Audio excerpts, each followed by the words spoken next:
This is a dispenser in Minecraft, and when I hit this button, a piece of TNT will be dispensed. Is it going to destroy the redstone contraption? Of course not, because we have a water bucket being dispensed. Because this, ladies and gents, is a very interesting anxiety machine, and this video is full of redstone contraptions that aren't interesting enough for their own video. They're small, they're compact, but still kind of intriguing and something that still might interest you. Here, for example, is a trap that you probably shouldn't stand on, and yet when you do, you're actually rewarded with a very interesting surprise. As I stand on it right now, you can see that notch apples will actually be sprayed from the ground from this set of droppers. Again, kind of weird, kind of small, but not deserving of a video of their own. Elevator design that actually uses a glitch. Here, for example, is an oak boat set on some slime blocks, but in Bedrock Edition, that boat will send you into the stratosphere whenever you board it. And by attaching a set of pistons from underneath, a pulse extender, and some tripwire hooks, you can make a very, very nice elevator with very little redstone at all.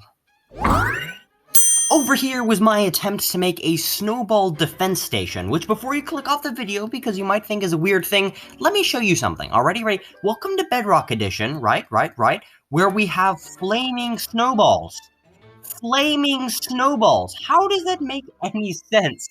I genuinely don't know. But yeah, you can press this button here in order to toggle on and off the lava, and then we have a pretty standard piston clock there firing the dispensers, with some snowball storage there, and if these snow golems are positioned correctly, which they're probably not because I built this months ago, this is actually a very high efficiency snow farm which pushes the snow back and forth and then drops it down onto the redstone over there in order to break it and turn it into snowballs. Now over here is something that I really like. I would like to call it the Dream Dropper, although I'm not sure if that's politically correct. Basically, we have two different items inside of the dropper.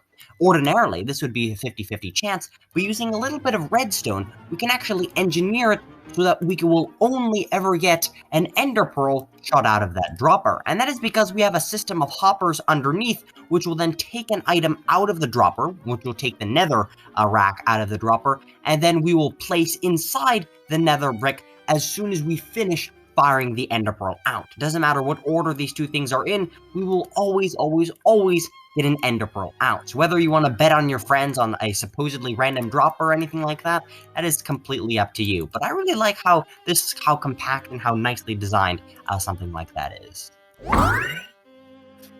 Moving swiftly on, we have something that's just a little bit smaller. Basically, most redstone trash cans look something like this, where you're just chucking all of your items into the fire.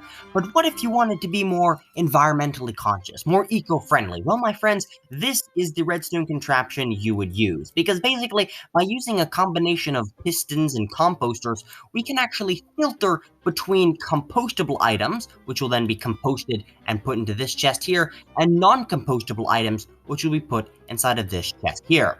I seem to have broken things by crossing a chunk border while this is operating, but in any case, it's an interesting concept, even if it isn't 100% correct. That's such a me thing to do, to design a redstone contraption, showcase it in a video, and then it not end up working 100%. I don't know, it's kind of weird. Over here is probably a pretty old redstone contraption in the world, and that is actually just a tiny little secret entrance. Everything is small, hidden away, and yet whenever you take a bottle out or add a bottle in, this entire little staircase pops out of the wall so that you can climb into a secret base. It's very small, very compact, and uses a T flip-flop, and all in all, is very, very nice.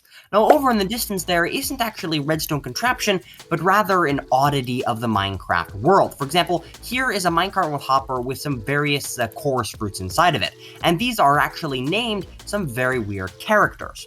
But they are identical to all of these chorus fruits that are inside of here. As you can see, they stack perfectly, and they stack perfectly again.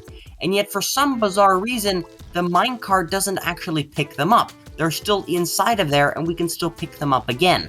For some reason, these bizarre characters and something about this particular minecart makes it so that they do not stack. I don't know, it's very, very weird. Making a small little pit stop here, here's a dragon mouth that is opening up and down, and here are some more dragon mouths which are opening up and down. This is Bedrock Edition for you. Whenever dragon eggs are opening, then the items actually open inside of your inventory. I have absolutely no idea. Don't ask me.